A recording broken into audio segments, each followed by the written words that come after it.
자, 오늘 여러분들과 함께 하고 싶은 거는 이제 증여상속 파트예요. 오늘을 하려고 하는 건 이 케이스, 여기 보면 케이스 1, 2, 3, 4, 5까지 한번 보도록 하겠습니다. 잠깐 그 머리를 깨우는 측면에서 우리가 했던 거 기본적으로 보면 요거 기억나시죠? 자녀 3명한테 우리가 상속을 했는데 자녀 셋이 연대 채무 의무를 성실히 이행하지를 못해서 절반이나 건물을 철거 소송이 이긴 사례가 되었습니다. 그래서 여기 분쟁에 있어서 철거 소송이 이겼고 그 10년 동안 운영을 하지 못했기 때문에 이 부모님이 이거를 이제 건물을 남겨주고 자식들이 대대손손 번영하기를 원했겠지만 아무것도 못하고 이것만 넘겨줬더라. 이렇게 된 가슴 아픈 사연이었죠. 그래서 요즘에는 뭐가 있냐면요. 하나은행이나 은행으로 치면 하나은행 같은 데가 핫해요. 왜 핫한 줄 아세요? 하나은행이 혹시 합병되기 전 회사가 두 개의 회사가 합병됐는데 어디랑 합병됐죠? 무슨 회사랑? 외환은행이랑 합병됐죠. 뭐 외환거래 뭐 그런 것도 있지만요. 외환은행에 합병된 걸 떠나서 신탁 때문에 신탁이라는 게 뭐냐? 믿고 맡기는 거죠. 믿고 뭘 맡겠냐? 내 재산을 맡겨서 내 새끼들이 그래도 나의 영양가이시 어떻게 보면은 내가 원하는 대로 좀 운영을 해줬으면 좋겠다를 이제 그걸 운용사에 맡기는 거예요. 그거를 신탁이라고 합니다. 신탁. 그래서 이제 그런 것 때문에 하나은행이 조금 요즘 많이 핫하다. 노인들한테.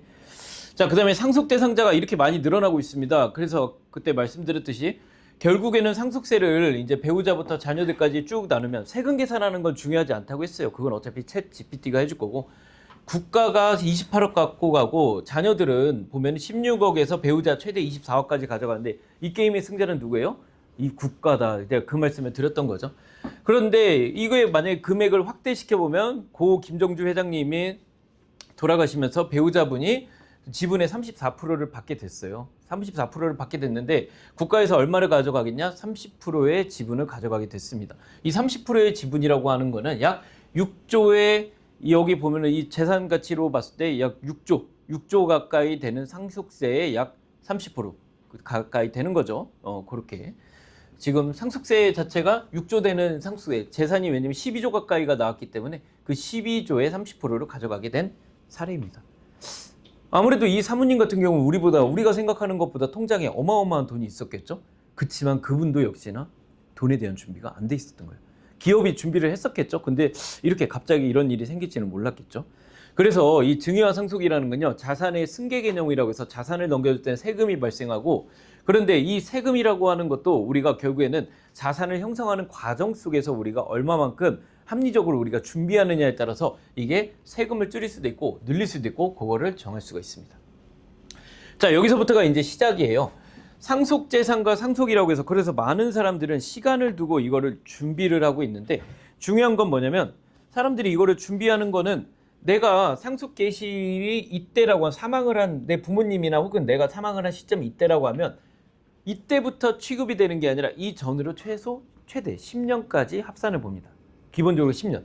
근데 시간에서 내가 봤을 때 그 전에 자녀들이 뭐 결혼할 때 얼마 주고 결혼할 때 집 한 채 주고 혹은 돈이 필요해서 자녀들이 돈 필요할 수도 있잖아요. 집을 살려고 하는데 조금 부족할 수도 있어요. 그죠? 그 돈이면 진짜 입지가 달라지는데 그럴 수 있죠? 그때 부모님이 무리하게 빌려준 거예요.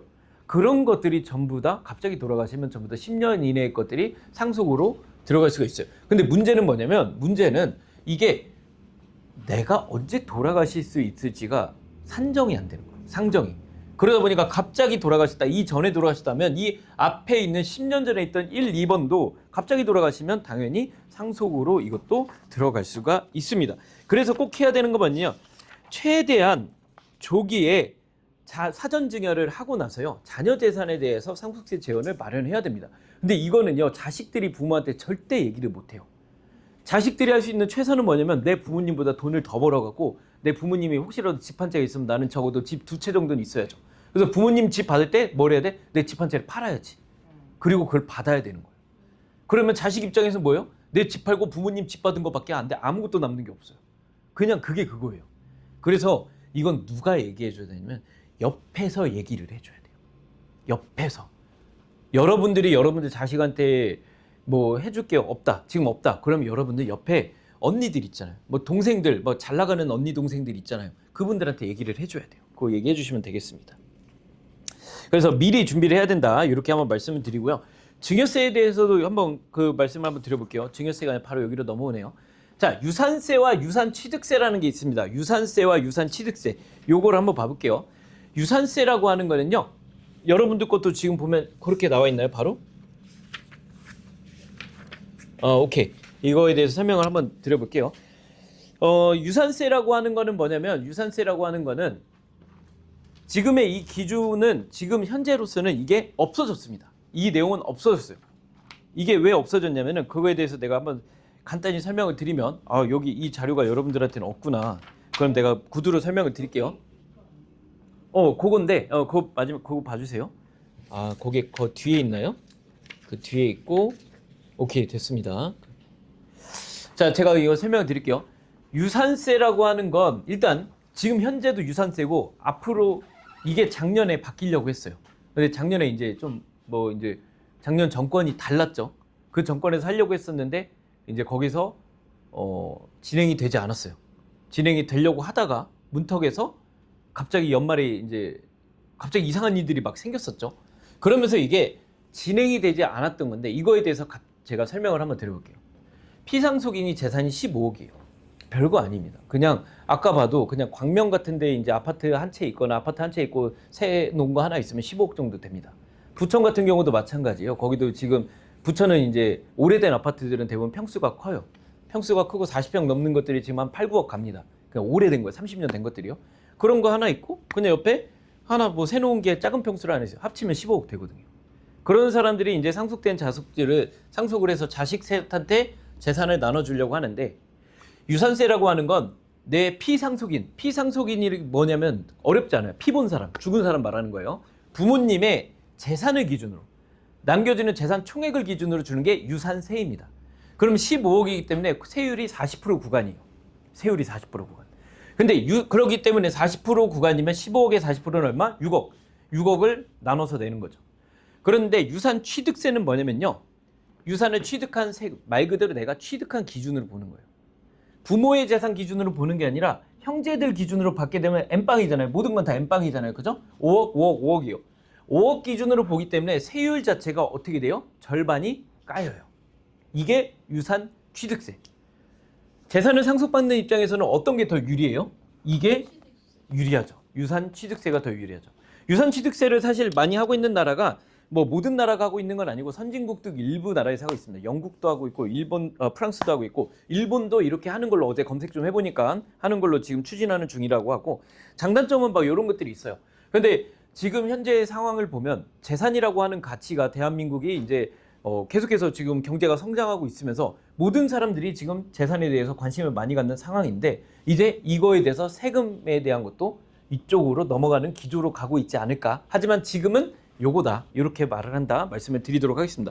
촬영을 하고 있으니까 이게 또 말을 함부로 못 하겠네. 아무튼 그러고 있어요. 이건 꼭 바뀌어야 되는 것 같다고 그 세무사님도 말씀을 하시더라고요. 그럼 제가 이제 간단히 증여세에 대해서 설명을 한번 드려볼게요. 여기 이게 될지 모르겠는데 증여세라고 하는 거는 증여에 대해서도 한번 간단히 설명을 드릴게요. 여기 내용이 담겨 있지 않은 내용이에요.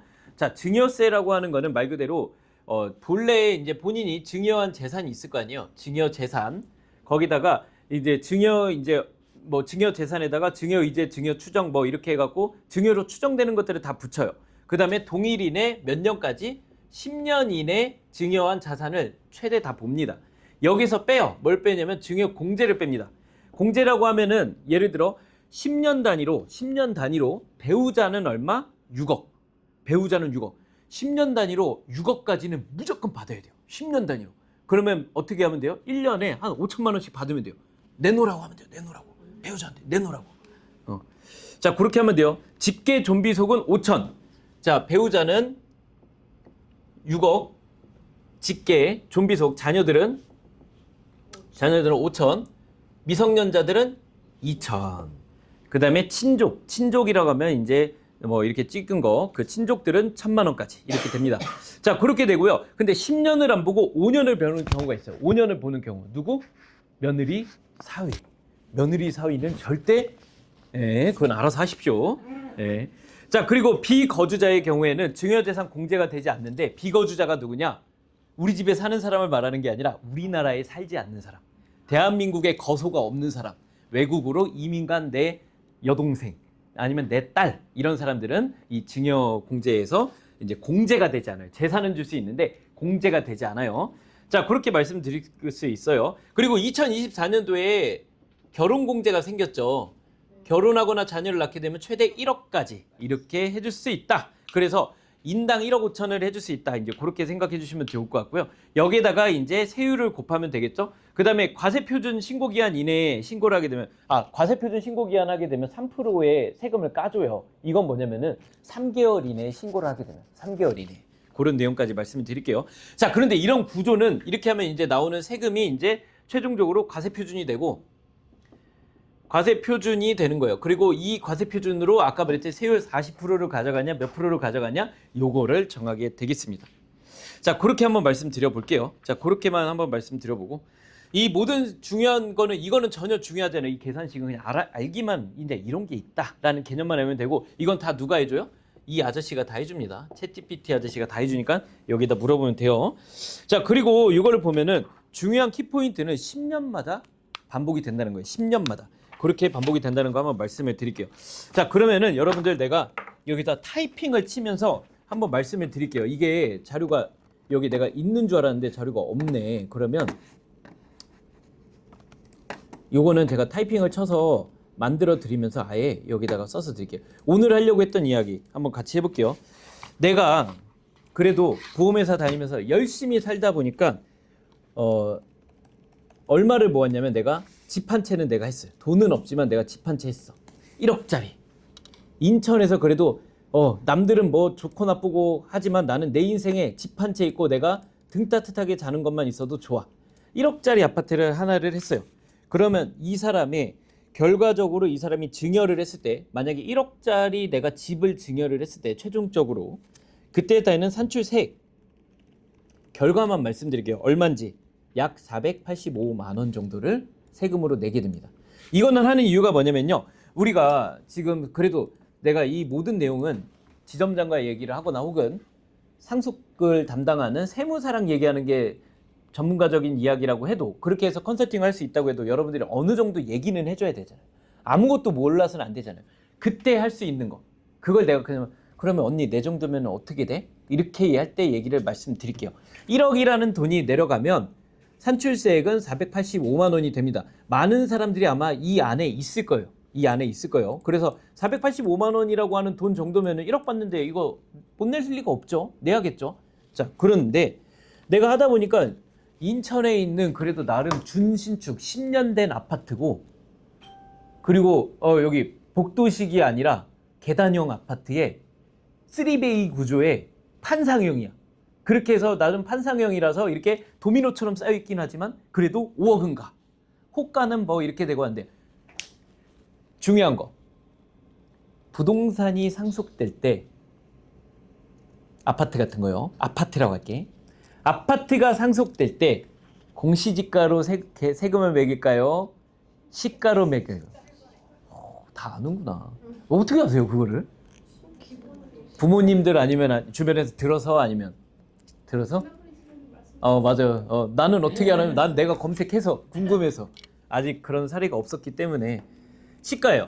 근데 이제 말 그대로 지금 저는 이제 건물 같은 것도 솔직히 이제 저는 관심이 많아서 건물도 많이 봐요. 당산동에 이제 보면은 거기 그 재개발 구역이나 막 이런 것들이 많이 있고 거기는 조합원 인가까지 났으니까 그건 사면 돼요. 사면 되는데 살 때 1층에 뭐 있는 게 좋냐 이거 팁을 드릴게요. 1층에 부동산 있는 걸 사셔야 돼요. 그래야 그 건물을 관리해줘요. 50에서 100만 원 받아가면서 그 사람들이. 그런 게 좋아요. 근데 이제 문제는 뭐냐면 그거의 최대 단점. 돈 필요할 때 돈이 안 돼요. 안 팔려요. 황금성이 떨어져요. 그러니까 많은 사람들이 다 어디다 되냐. 그 돈 쓸 바에는 그냥 집 한 채를 사겠다. 이렇게 하는 거예요. 그냥 알아두시면 좋습니다. 자, 만약에 그런 집을 할 때는요. 그런 집은 근데 시가라는 개념이 10년 전 시가일 수도 있고 하다못해 30년 전 시가일 수도 있어요. 호가랑 시가랑은 다르잖아요. 그죠? 그러면 그런 거를 평가하는 사람이 누구예요? 감정평가사예요.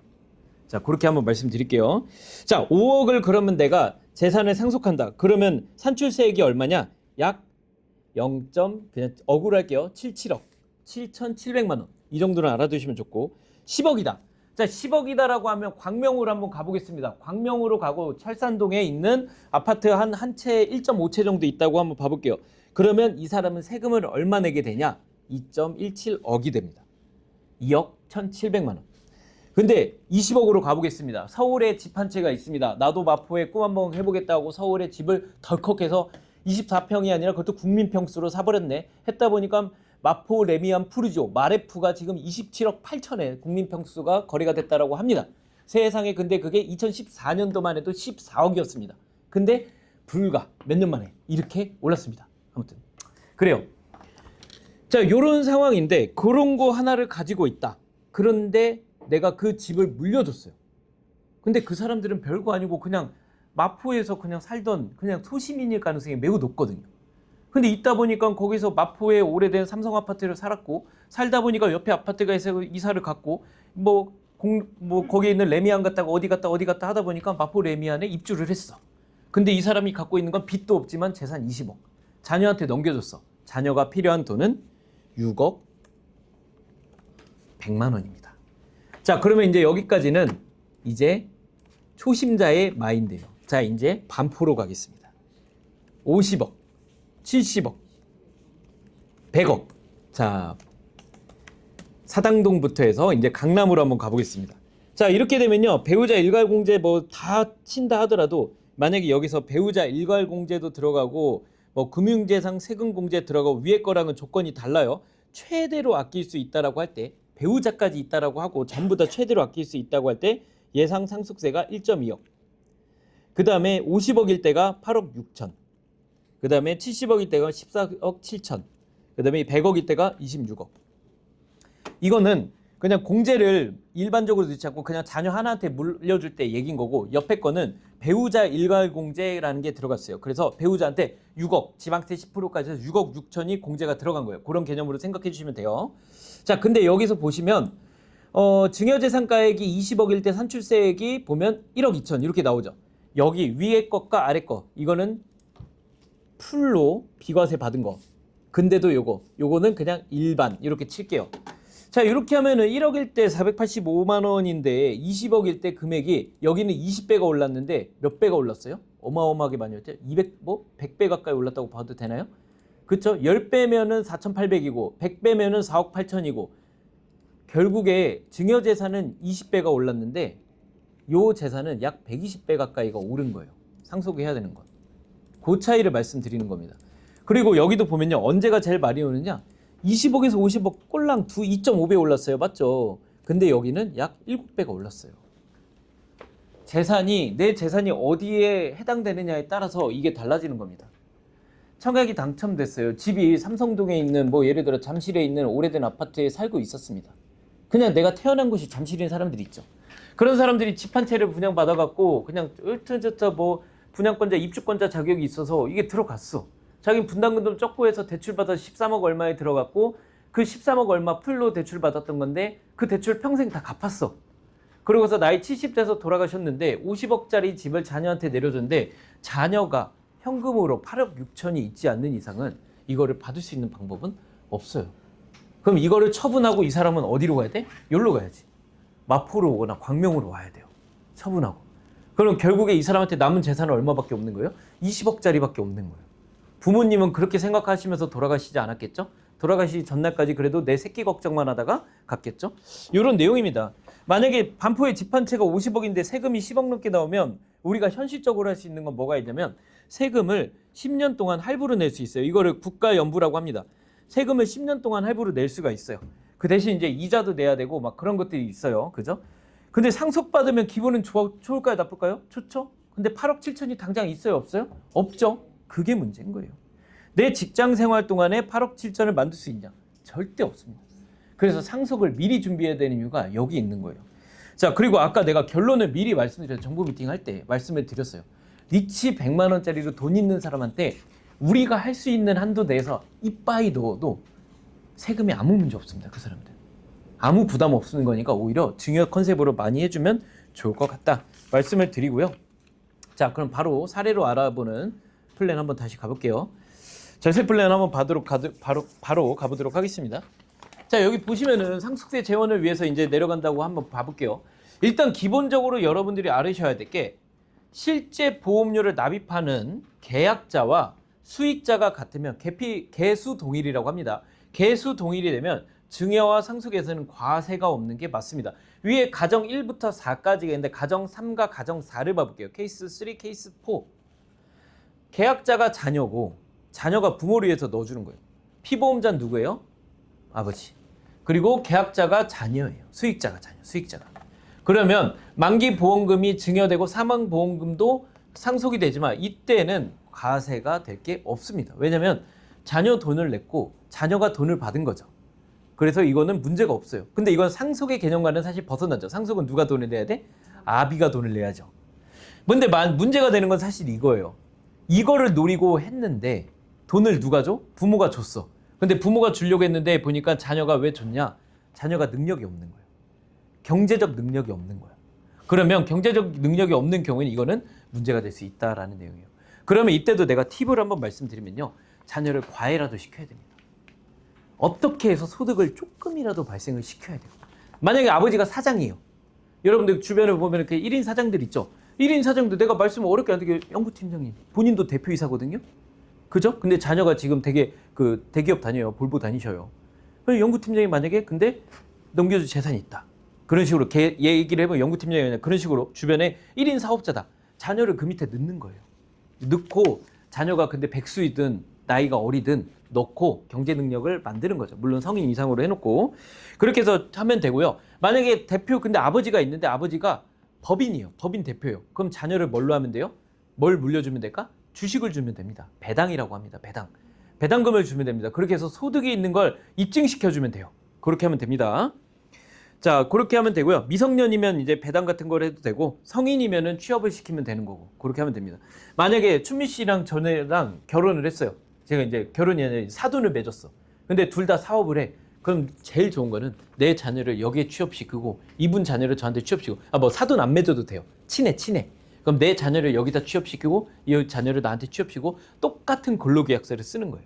그리고 서로에게 연봉을 주는 거예요. 그렇게 하는 것도 방법이에요. 그리고 거기서 일 시키면 되잖아요. 그죠? 자, 이렇게 하면 그런 방법도 있어요. 그리고 다시 말씀드리면 보험금이 3억 이하는 절대 나오지 않습니다. 여기 이거는 제 얘기가 아니라 세무사의 이야기를 한번 말씀드려볼게요. 내가 그래서 이거를 쭉 적어놨어요. 실무적으로 보면요. 국세청에서 모든 재산을 다 조사할 수가 없대요. 국세청에서는요. 보험금으로 봤을 때 보험금이 5억 이상일 때 보험금 일시 수령액이 5억 이상일 때 세무조사가 나온 사례가 우리의 다른 보험회사 하나생명에서 한 번 있었대요. 그때의 케이스를 보면 아버지는 기존 재산이 30억이 넘었고요. 30억이 넘는 150억인가를 재산을 넘어줬기 때문에 30억이 넘으면 아까 말했죠? 지방청에서 조사가 나옵니다. 지방청에서.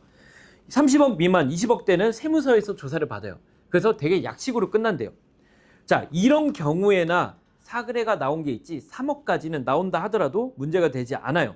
자, 그러면 5억이라고 해도요. 5억이나 하면 월납보험료로 200에서 250, 200만 원을 해볼게요. 12개월이면 2,400. 맞죠? 10년이면 2억 4천이에요. 200만 원에서 월납 200에서 250까지는요. 개인 임으로만 아무리 가입해도 세무조사 나오지 않으니까 걱정하지 않아도 된다. 세금 걱정할 거 없다. 이런 거고요. 개인 사업자의 경우에도요. 매출이 1억 이상 나오지 않으면 전혀 문제 없기 때문에 그거는 걱정 안 해도 된다고 합니다. 그래서 조사 안 한다. 그래서 최소 월 매출이 2억은 나와야 조사가 나오니까 그건 걱정 안 하셔도 된다. 개인 사업자들도 보험금 기준으로 3억 이하는 절대 조사 못한다. 걱정 안 하셔도 된다. 말씀을 드리도록 하겠습니다. 자, 첫 번째 사례예요. 미성년 자녀를 위한 비과세 증여 플랜 한번 봐보도록 하겠습니다. 아까 여기서 썼지만 미성년 자녀들은 기본적으로 얼마까지 된다고 돼 있죠? 2천만 원까지 된다고 돼 있죠. 그러면 이게 기준적으로 몇 년에 한번 증여라고 했어요? 증여는 10년마다 증여라고 했죠. 결혼한 지 10년이 넘었다. 그러면 여기서 나는 알죠. 자녀 나이가 10년이면 됐죠. 그러면 이제 지금이라도 얘기하죠. 내 배우자한테 연락을 해서 내 큰아들이 벌써 20인데 당신은 뭐 했냐 나한테. 내 큰아들이 30인데 이거 내놔라 하면 돼요. 받으시면 됩니다. 삥 뜯는 거죠. 자, 출생하고 나서 2천만 원을 주고 나면 10년 동안은 비과세가 돼요. 근데 또 10살이 됐어. 2천만 원을 줬어요. 그럼 또 10년 동안 비과세. 그러고서 이제 20살이 됐을 때 성인이 됐죠. 그때는 5천까지. 총 얼마까지 비과세를 할 수 있냐? 9천만 원까지 비과세를 할 수가 있습니다. 그러면 이거를 정리하면요. 총 9천만 원. 그러면 아이가 30살 될 때까지 그냥 1억 정도는 아무 문제가 없다라는 걸 말씀을 드리는 거예요. 1억이라고 하면요. 뭐가 있을까? 우리 1억 플랜 아까 얘기했던 걸로 한번 해볼까요? 200만 원 갖고 하니까는 우리가 얼마 만들었죠? 2억 얼마를 만들었죠. 자, 월납 100만 원을 한번 찍어볼게요. 월 100만 원 했어요. 12개월이면 얼마예요? 1200. 10년이면 얼마예요? 1억 2천. 그거를 월 50으로 해볼게요. 월 50. 그러면 20년이면은 50만 원이면은 50만 원이면 1억이 나오겠죠. 그렇게 되겠죠. 그런 개념으로. 50에서 100만 원 가량을 자녀 이름으로 미리 준비를 해두라는 이유가 여기 있는 겁니다. 비과세를 받을 수 있는 유일한 방법. 요겁니다. 자녀 증여에 대해서 비과세가 될 수 있는 방법이에요. 예금 같은 경우에는요. 문제는 뭐냐면 아까 말씀드렸지만 모든 은행이나 모든 이런 세금을 매기는 기준을 예금 같은 경우는 원금을 기준으로 합니다. 내가 낸 돈을 기준으로 해요. 근데 보험금을 기준으로 하는데 보험이 1억이 된다 하더라도 비과세가 되니까 증여공제를 활용하면 대학 입시까지 9천만 원 비과세가 될 수 있어요. 그러면 어떻게 하면 돼요? 아까 말한 것처럼 자녀를 계약자로 하고 피보험자를 부모로 하고 그다음에 수익자를 자녀로 해도 되고 아니면은 그냥 어차피 공제가 된 거 그럴 필요도 없어요. 그냥 부모들이 받아서 이 돈을 주면 돼요. 자녀한테. 부모들이 받아서 이 돈을 주면 됩니다. 10년에 한 번씩 이 계획을 컨설팅을 해주시면 매우 좋겠죠. 미성년 자녀가 있어요. 그럼 2천만 원짜리를 한번 해볼까요? 2천만 원짜리 우리 한번 만들어 볼게요. 2천만 원을 10년으로 줄이면은 200만 원. 그렇죠? 그러면 1년간 200만 원. 그러면 월로 치면은 얼마예요? 12개월로 나누면 얼마예요? 계산도 안 되네. 80, 27에 14. 그냥 대충 20만 원짜리 리치 하나 받는 거 애들한테 15에서 20만 원짜리 리치 하나씩 받으면서 이거 2천만 원씩 증여공제돼. 근데 보통 자녀가 둘이잖아요. 20짜리를 2개 받는 거예요. 그런 이야기를 해주셔야 됩니다. 자, 그렇게 한번 말씀을 드릴게요. 근데 이게 증여된 비과세인데 또 준 거 우린 비과세가 되죠. 뭐가 돼요? 이자소득세 15.4%가 비과세가 또 돼요. 은행이 하지 않고 우리한테 하는 이유가 여기 있죠. 자, 이렇게 한번 말씀드리면서 다음 장 한번 봐볼게요. 자, 그 다음에 결혼하는 자녀를 위한 비과세 한번 보도록 하겠습니다. 결혼 자녀. 이거는 또 이제 복잡합니다. 왜 복잡하냐면 성인이면 5천만 원인데 성인이 돼서 이렇게 들어간 거 이렇게 되죠. 대학 등록금을 제가 한번 검색을 해봤어요. 저가 나온 학교는 사립대학교 중에서 서울에 있는 사립대중학교에서 제일 싼 대학교였습니다. 예, 324만 원이었어요. 저 대학 들어갔을 때는. 근데 지금은 많이 올라서 360만 원인가 그렇더라고요.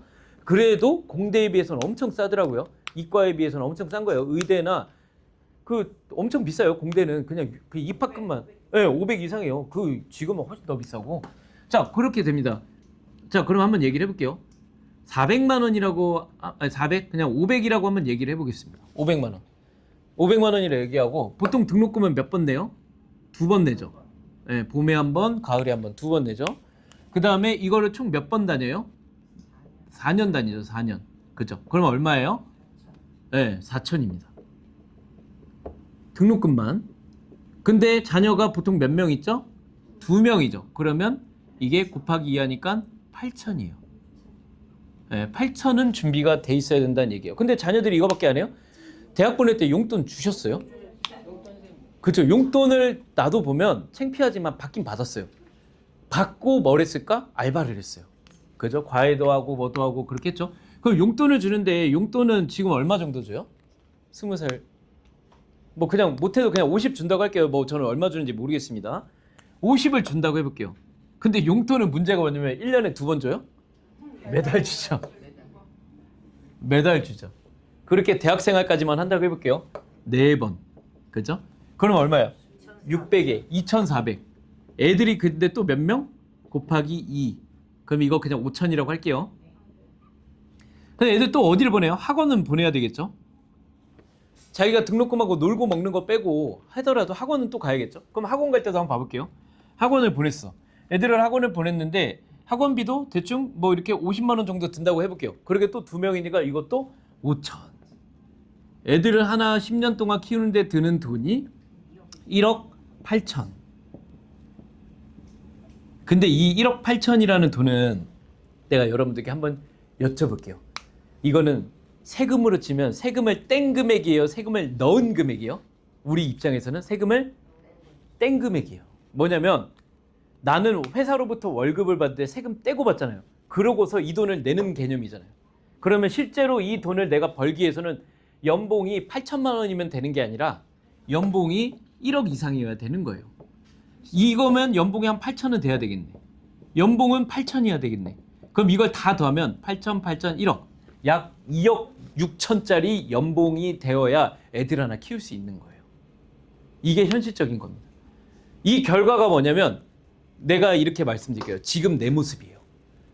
이거의 준비가 안 돼 있었기 때문에 아까 말했듯이 마포의 이야기, 반포의 이야기, 그 다음에 심지어 하다못해 부천이나 광명의 이야기, 하다못해 신축의 이야기, 하다못해 며느리가 이야기하는 전셋집의 이야기, 이 모든 게 남의 집 얘기처럼 들린 거예요.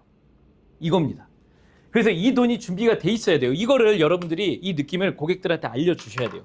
자, 그러면 이 돈이다라고 치면 20살에 진행을 하면 약 10년 동안 5천을 할 수 있어요. 그러면 결혼을 하게 되면 또 1억 5천을 할 수 있어요. 즉 2억까지는 증여를 해도 비과세를 만들 수 있어요. 그러면 20살 되는 아이들이 있고 피보험자가 있다면 아까 말한 리치 200짜리를 제한을 할 수도 있는 거예요. 그게 제한이 자녀가 둘이다. 그러면 200, 200, 둘. 근데 물론 그 사람들은 이런 소득이 없겠죠. 그러면 현실적으로 가능한 수준 내에서 50만 원이나 100만 원이나 30만 원이나 이거를 이 중에 일부를 우리가 미리 준비를 해드리는 거예요. 그렇게 말씀드리는 겁니다. 그렇게까지. 자, 그렇게까지 한번 말씀을 드리면서 만약에 이 사람들이 만약에 일반적인 우리 주변의 고객이 아니라 우리 주변의 고객인데 뭐 형부나 매제같이 돈이 정말 많고 잘 영업을 하는 사람들이에요. 일이 많아. 그런 사람들이면 이런 얘기도 옆에서 툭 한번 던져줘야죠. 2억짜리 지금 2억까지 증여하면 비과세 되는데 그거 준비했어? 이렇게 물어볼 수가 있어야 됩니다. 이게 인당 2억이에요. 그러면 2명이면 4억. 형부 4억은 필요한데 이거 준비했어? 내가 4억 플랜, 비과세 플랜 한번 만들어 볼까? 이런 이야기를 해주시면 되겠습니다. 자, 그렇게 한번 말씀드리고, 자, 증여를 위한 비과세 플랜인데 이게 근데 리치가 본사에서 만들어준 자료 보니까 리치가 환급률이 약 5%씩 비싸요. 개정되기 전이라 감안해서 봐주시고 7년 납 1억 플랜 예시할 때 보면 100만 원이면 이렇게 되는 거, 1억 나오는 거 리치는 넘어갈게요. 우리가 이건 전문이니까 5년 납일 때 1억 플랜 150만 원씩 10년 납일 때 75만 원씩 이렇게 나올 수 있다. 리치로 하면 된다. 이렇게. 자, 마지막으로 자녀에 대해서 마지막이 아니라 뒤에도 있어요. 장애가 있는 자녀들을 통해서 요거는 한번 말씀을 드릴게요. 우리 주변에 말을 안 해서 그렇지만 서로마다 각가지의 여러 자기만의 저마다의 사연이 있는 사람이 있습니다. 제가 이제 제일 좋아하는 소설이 안나 카레나라는 소설인데 거기 첫 페이지가 이런 이야기가 있어요. 행복한 사람들은 저마다 사는 모습이 비슷한데 불우해 보이는 사람들은 그 너머에 저마다의 사연이 있다라는 이야기가 있어요. 각자의 이야기들이 있다고. 참 그 말이 가슴이 아파요. 근데 여기 보면요. 이런 이야기들. 실제로 EBS에서 나왔죠. 장애를 가진 부모들한테 원하는 게 뭐냐 했더니 돈 많은 거예요? 원치 않아요. 그 사람이 원하는 건 딱 보였어요? 그치. 단 하루라도 자기가 하루만 더 사는 거. 애들보다. 자, 그 사람들은 비과세가 됩니다. 설명만 드릴게요. 상속증여세법에 장애인은요. 수령하는 연간 4천만 원 이내의 보험금이 비과세가 돼요. 4천 연간 4천만 원 보험금. 보험의 종류 상관없다. 장애를 가진 부모들이 있는데 환경이 괜찮은 그런 부모들이 있습니다. 부모들이. 그런 분들한테는 연간 4천만 원까지의 보험금이 되기 때문에 이거를 얘기를 해주셔야 돼요. 자, 이렇게 계약자 부모, 피보험자 수익자를 장애인으로 하면 되는데 문제는 장애가 있다 보면 장애는 인수거절 사유가 아니지만 치료 과정에서 인수 거절될 수는 있죠. 장애가 있다는 이유로 거절은 못하지만 장애가 있어서 치료를 하기 위해서 복부를 열었어. 뭐 아니면 뭐 어떤 치료를 했어. 입원을 했어. 입원한 건 고지해야죠. 거절될 수 있죠. 거절되면 장애인의 형제를 지정할 수 있습니다. 법으로 돼 있어요. 자, 그 다음에 5억 원 한도로서 신탁업체에 맡겨서 아까 말한 뭐 유한신탁 이런 거에 장애인의 전부 이익의 수익자 이런 걸 해서 장애인의 사망까지 5억까지 자산을 신탁으로 맡길 수도 있다. 그래서 매월 여기 보험으로 치면 우리 왼쪽만 보면 되죠. 매월 300만 원까지 장애 가진 부모한테 리치로 제한을 할 수가 있는 거예요. 이 이야기. 제가 이 이야기들을 하고 싶은 거예요. 자, 그 다음에 케이스 4번. 법인 CEO의 이익 소각 플랜이라는 걸 한번 말씀드릴게요. 이거는 뭐냐면요. 법인 대표가 사망을 한 거예요. 법인 대표가 사망을 했는데 이거 잘 따라오셔야 돼요. 사망을 했는데 주식을 예를 들어서 이렇게 내가 상장을 해볼게요. 사장님이 혼자 주식 지분을 다 갖고 있어. 이런 일은 거의 없겠지만 그냥 100% 갖고 있다고 가정을 해볼게요. 가치는 100억 원이라고 가정을 해볼게요. 사장님께서 유고시 돌아가셨을 때 사장님 비상장된 비상장된 주식을 사장님이 지금 지분을 다 갖고 계시잖아요. 욕심이 많으셔서 100억짜리잖아요. 그거를 어떻게 해야 제가 털 수 있는지 설명을 드릴게요. 근데 보험을 곁들여서 설명을 드릴게요. 자, 이걸 설명하는 건 뭐냐면 첫 번째, 일단은 이 사장님이 돌아가시면 주식은 100억 가치의 주식이 자녀들한테 나가겠죠. 33억, 33억, 33억 뭐 이런 식으로 자녀인지 배우자인지 아들인지 딸인지 갈 거예요. 아들인가 딸인가 잘 모르겠네요. 자, 이렇게 되면요. 여기에서 이 100억 가치의 이제 30억씩 내려가게 되고, 그리고 여기에서 이제 두 번째로 이제 자기 주식 이제 어떻게 되냐면 이제 상속세가 약 25억 가량이 나온다고 가정을 해볼게요. 상속세가 이제 다 계산하니까 25억이었다. 이게 나온다고 가정을 해볼게요. 그럼 어떻게 하면 되냐면요. 이 회사가 주식을 갖고 있는 사람은요. 회사가 갖고 있어요? 사장님이 갖고 있었어요? 주식은? 사장이 갖고 있었죠. 법인이라고 하는 하나의 인격체는 아니지만 하나의 생물이죠. 보이지 않는 생물.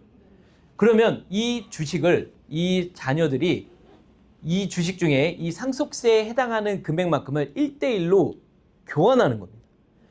자녀들이 여기서 합의를 봐서 25억 원어치만큼 주식을 회사에다가 파는 거예요. 30%를 파는 거예요. 30억을 팔아요. 그리고 30억을 받아요. 법인에서. 뭘로 받을까요? 받을 때는 돈으로 받는 거예요. 현금으로. 그리고 그 30억 중에 30억으로 상속세를 내는 거예요. 근데 봐봐요. 법인 이거 누구 거예요? 사장님 거죠. 사장님 돈이 법인으로 갔어요. 근데 사장님 돈이 다시 말하면 사장님의 주식이 법인으로 갔고 사장님의 돈이 아니 법인의 돈이 사장님한테 갔죠. 오히려 이 가족들은 뭘 받았어요? 돈을 받았어요. 근데 그거를 뭘로 그 돈을 만드냐? 근데 이 회사는 그럼 30억을 뭘로 만들어 놓느냐? 보험금으로 만들어 놓는 거예요. 보험금. 계약을 넣어서 큰 계약, 법인 CEO 플랜이 이거예요. 큰 계약을 넣어갖고 엄청난 뭐 보장성이건 저축성이건 뭐 적립보험료 넣어도 됩니다. 금액을 이빠이 키워놓고 보험을 넣고 이 30억을 만들어 놓고 그 30억을 만들고 사장님이 돌아가실 때 자녀들이 주식을 받으니까 그 주식을 법인에 팔고 법인은 현금을 주고 사고 그러면 그 현금 갖고 돈을 내세요. 이거를 이제 우리가 유튜브 같은 데서 보면 지금은 뭐 전문 용어는 상속이익 소각이라고 하는데 유튜브 같은 썸네일에 상속감자라고 합니다. 상속감자. 여러분들 많이 들어보셨을 거예요. 그렇게 썸네일 나와 있는 거. 그 내용입니다. 어렵지 않죠? 이게 바로 법인 CEO 플랜이에요. 그래서 법인이 계약자가 되고 피보험자는 대표이사나 혹은 뭐 다른 게 되고 그리고 투익자는 법인이 되는 거예요. 그렇게 해서 하는 겁니다. 그래서 사고 팔고 이거를 1대1로 하는 거예요. 그러면 이 사람들 입장에서는 내가 법인돈 가입했고 법인 CEO 플랜 가입을 했고 그래서 30억 모아놨는데 돌아가시니까 그 돈 내고 그 돈 가져오는 거죠. 그리고 이렇게 툭 터는 거고 그렇게 하는 겁니다. 미리 준비하는 거예요. 자, 얼마를 여기 가입을 하고 있었어요? 뭐 기본적으로 하면요 30억을 한번 나눠볼까요? 그럼 아까 3억으로 했을 때가 한 달에 거의 한 300 정도, 200에서 250 정도였잖아요. 그러면 3억으로 했을 때 250이면 2,500 정도면 이게 되겠네요. 2,500 정도면. 요게 CEO 플랜이에요. 이 정도 할 수 있는 매월 2,500이 법인 통장에서 빠져나가도 아무 문제가 없는 그런 대형 그냥 큰 회사들. 여러분들은 아니지만 여러분들의 지인 중에 이런 사람들이 있을 수가 있습니다. 모를 수도 있는 거고. 제가 아는 분은 300 나가더라고요. 그래요. 300 나오고 그러면 여기 공 하나 빼면 돼요. 3억을 준비하는 거예요. 3억. 상속세 3억을 대비하면 되는 거예요. 두 분이 법인 플랜에서 그래. 300씩 나가. 300씩 나가는 사람이 흔히 그렇게 하죠. 몇 천만 원씩 하는 케이스는 많지는 않죠. 자, 그렇게 하면 되겠고. 자, 봐볼게요. 그 다음에 마지막이요. 할아버지와 손자를 위한 상속세 최소화 플랜. 요즘에는 할아버지들의 평균 수명이 많이 올라가고 있고 반면에 이제 그런 거에 비해서 좀 아쉬운 거는 손주들이 태어나는 시기가 늦어지고 있어요. 그러다 보니까 이제 좀 준비를 하는 건데 또 이게 세대가 갖고 있는 특성이 있어요. 제가 갖고 있는 세대들은 뭐가 있냐면 아무리 열심히 일을 해도 아무리 땅을 사고 뭐래도 여러분들 세대의 재산을 평균 재산을 뛰어넘을 수가 없어요. 왜냐면 여러분들은 맨바닥에서 시작했잖아요. 우리는 그 맨바닥 들어가려면 제 세대는 권리금을 내야 돼요. 계약금을 내야 되고 돈을 내야 돼. 땅값이 엄청 올랐어. 그래서 여러분들의 재산을 구조적으로 따라갈 수가 없어요. 그러다 보니까 애들은 더 심하겠죠. 얘네들은 저를 못 따라오겠죠. 그래서 생긴 게 이겁니다. 할아버지가 돌아가시면 상속이 들어가죠. 50% 재산에 상속이 들어갈 거예요. 또 근데 이 아버지가 들어가면 50% 재산에 상속이 들어가죠. 부자는 망하면 3대 간다고요? 아까 봤잖아요. 1대도 못 가요. 이렇게 가면 2대도 못 가요. 그래서 어떻게 되냐? 자식은 그래도 공부를 시켜서 아니면 혹은 회사를 다니면서 혹은 배우자를 잘 만나서 먹고 살만해. 근데 손주는 눈에 넣어도 안 아파. 정말 안 아픈 아이예요. 그럼 어떻게 해요? 세대를 생략해서 한 번에 물려주는 거예요. 이 개념도 설명을 드리겠습니다. 그러면 어떻게 되냐? 일단 한 번에 물려주면 50%, 뭐 100억이면 50억 가고 50억이면 25억 가고 이 개념이 아니라 여기에서 30%만 가산이 되는 거예요. 세금으로. 그래서 한 번에 넘어가면 30%만 가산하면 되는 거예요. 훨씬 더 아낄 수 있죠. 그럼 내가 이제 이거를 설명드릴게요. 방법이 어떻게 되냐? 계약자는 보험으로 하는 거예요. 계약자는 할아버지로. 피보험자는 누구로? 아들로. 수익자는 누구로? 손주로. 근데 이렇게 돈을 내다가 할아버지가 돌아가시겠어요? 안 돌아가시겠어요? 안 돌아가시면 좋지만 돌아가시면 계약자를 바꾸는 거예요. 피보험자 살아있죠. 보험은 소멸이 안 돼요. 계약자만 돌아가시지 피보험자 살아있거든요. 통상적으로 먼저 돌아가시겠죠. 그러면 계약자를 누구로 바꿔요? 이때에 돈은 한참 냈겠죠. 그래서 이건 납입 기간이 짧아요. 이 플랜은. 계약자를 손자로 바꿔요. 그럼 아까 앞에서 했던 거 계약자와 손자가 그렇죠. 수익자가 같게 되죠. 그때 되면 손주도 경제 능력이 있겠죠. 이거를 그래서 이렇게 해서 얘기한다고 해서 세대 상속 플랜, 이제 세대 생략 상속 플랜이라고도 하고 똑똑하게 재테크를 해준다라고 해서 유태인 플랜이라고도 합니다. 이거를 알아두셔야 돼요. 이게 유태인 플랜이에요. 똑같은 컨셉을 갖고 똑같이 얘기를 하더라도 내용이 다른 거예요. 근데 내가 여러분들께 말씀드리고 싶은 건 이렇게 여기까지. 뒤에도 이제 사업자와 법인 파트인데 요거는 이제 또 천천히 진행을 하도록 할게요. 제가 이제 아쉬운 거는 이제 이런 부분이에요. 여러분들께 내가 이거를 많이 말씀드렸지만 저는 이 내용에 대한 이 퀄리티를 위해서 내가 많은 사람들한테 얘기를 안 하려고 하는 거예요. 최대한. 근데 내가 이 중에 일부를 내일 직무 설명회 때 사람들한테 얘기를 할 거예요. 그리고 리치를 이거 하면 이거 됩니다라고 해서 내가 리치를 그냥 빡 띄워버릴 거예요. 마지막에 요거를. 여러분들 고객 중에 리치 가입할 고객들 있으면 내일 데려오세요. 내가 요거를 한번 이야기를 해볼게요. 내가 이야기한다고 계약 체결되는 거 아니지만 내가 얘기했던 게 저거야. 내가 말할 때는 귀등으로도 안 듣더니 이렇게 하게 할 테니까 있으면 혹시 데려오셔라 말씀을 드려보도록 하겠습니다. 자, 고생하셨고 오늘 내용은 제가 정리해서 오늘 저녁에 올려놓도록 하겠습니다. 자, 박수 치고 마무리 짓게요. 고생하셨습니다. 네, 고생했어요. 네.